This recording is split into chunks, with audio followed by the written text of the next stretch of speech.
What's up, guys? It's Mike for Sim Racing 604. Welcome back to Assetto Corsa Competizione build 0.7.1. This is early access build 7. So most of us were expecting, based on Kunos's word, that we would have the full version of ACC in Q1 2019.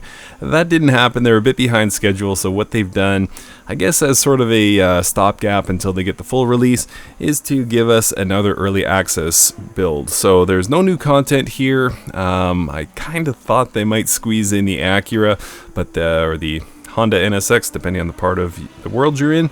But they have not done that, nor do we have any new tracks. So they've just done a massive list of changes and enabled a bunch of features that I know a lot of us were missing.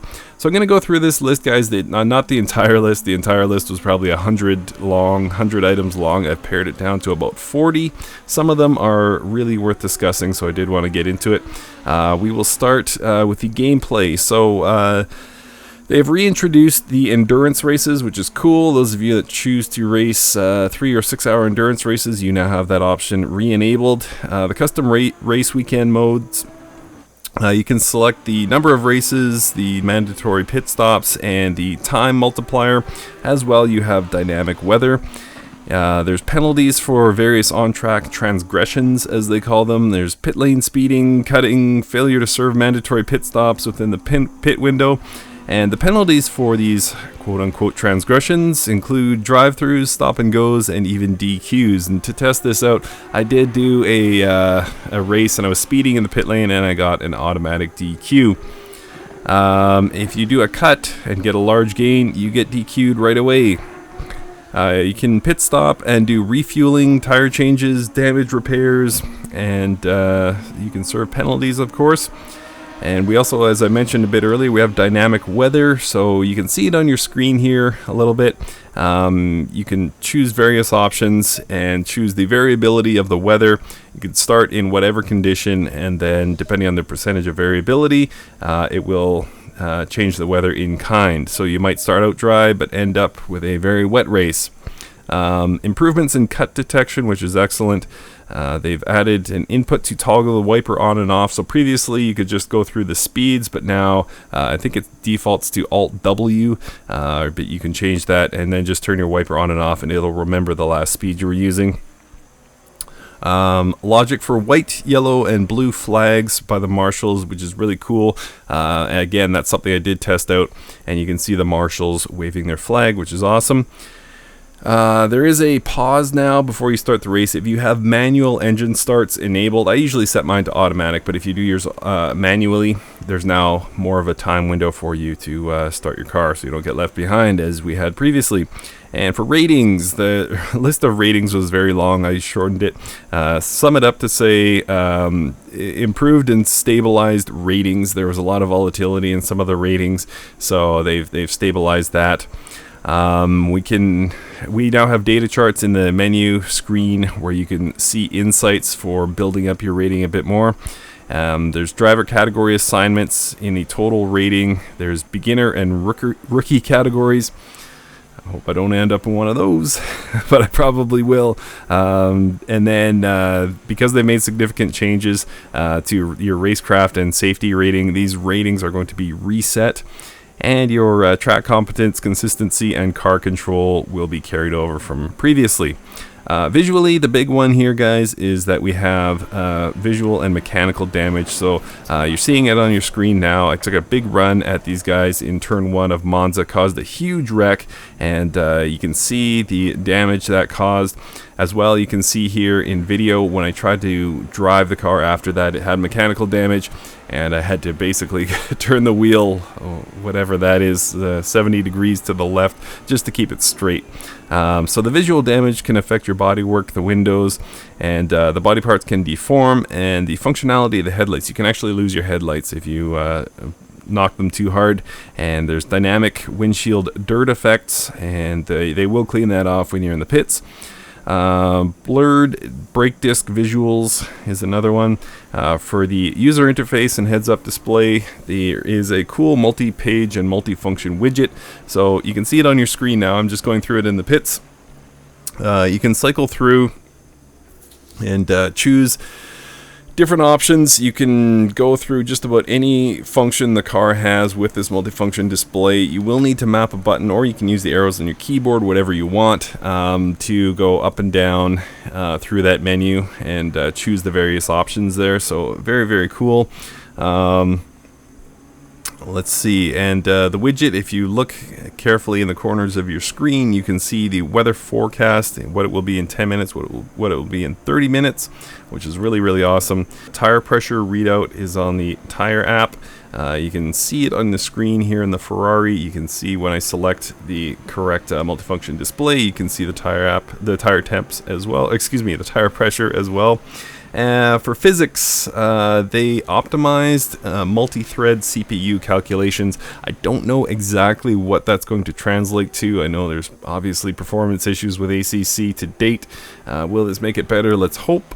Now, we also have brake duct simulation, which is excellent. So previously, the brake ducts were the brake ducts. They were just in a sort of neutral state, I guess it could be said. But now you can adjust that in the setup menu. And if you choose to close it all the way, of course, you will be able to maintain good brake temperature, but the problem is they will cook. So the inverse, if you open it up all the way, your tires will get nice and cool down the straights, but your brakes will be too cold going into the next corner. So you got to find what works for you. Depends on the track. Make sure you work on that in your setup. Optimizations to the tire flex at low speeds to diminish or even eliminate any force feedback vibration around 50 kilometers an hour. That's a weird one. I don't know exactly what that means. I guess there's too much tire flex at low speeds. Added tire pressure and potential puncture influenced by riding curbs aggressively. Okay, so basically, if your tires are cold and you're going hard on the curbs, you risk a puncture now. Collision models improved, which benefits the ground to car collisions, car to ground collisions, and also brings significant improvements to car behavior when attacking any kind of curb. Very cool.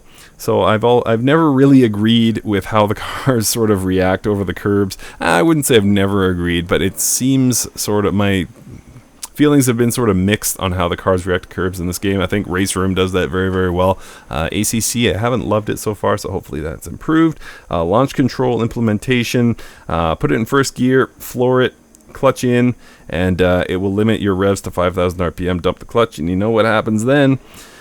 Traction control logic for all cars has been tweaked. It permits more slippage in a straight line and more angle, so it can result in oversteery cars in lower traction control settings. That makes sense. Exterior engine volumes and interior engine volumes are both higher. The exterior volume, engine reverb, and reflection. This is very noticeable, especially if you're going down, say, the start-finish straight at Monza. You can really hear a lot of your own engine now, which is kind of cool. New radio messages and alerts, penalties, damage, tire pressure warning. Those are coming at you quite often. You're going to get that a lot on the radio. They're talking a lot about your tire pressures, and of course, if you take any damage, they will let you know. And for multiplayer, enabled the server rating requirements. Great, that's awesome. Dirt and visual damage to multiplayer, awesome. Now, keep in mind, though, that it says dirt and visual damage. It does not say mechanical damage. So we'll see what happens in multiplayer with that. I was hoping that the mechanical damage would be sort of a deterrent for ramming anyone in multiplayer, but we'll see what happens with that. Improved server lobby stability, always like stability. Enabled dynamic weather and added the server commands kick and ban. Nobody wants that ban for sure, but if you're only slightly naughty, you might just get a kick. All right, and then the hotfix, guys. So keyboard mappings have been changed to free up the arrows for the multifunction display navigation. They're still working through this, guys, but you might want to map some buttons to that multifunction display. I've got 4 buttons on my AccuForce map to multifunction. Actually, a total of 6. To toggle between the screens, up, down, left, right, and then an enter. And then a fix for a lack of expected rain probability. Interesting. Repair time, fixed wrong damage message, And old setups. So just a note here, guys, your old setups might not work because of the brake duct settings you did not have previously, so make sure you go in and double check that. And your control presets, again, the multifunction display has changed things, so make sure you go in. If you're having trouble, if your buttons aren't mapping properly, you're going to go ahead and want to delete that and perhaps start again with all new controls. Whew. So that's it, guys. A lot of changes, a lot of exciting things going on behind the scenes with Assetto Corsa Competizione. This is, I expect we might get 1 or 2 more hot fixes, but I think this is going to be it, guys. We should hear in the next few days exactly when the full version of ACC is going to be released, but I don't expect many more early access releases for it.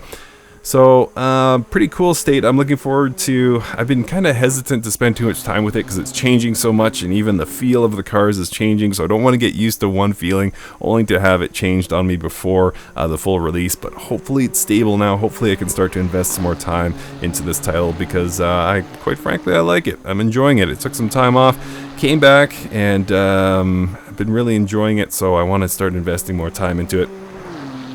Alright guys, that's going to do it. Thanks so much for watching, and we'll see you next time.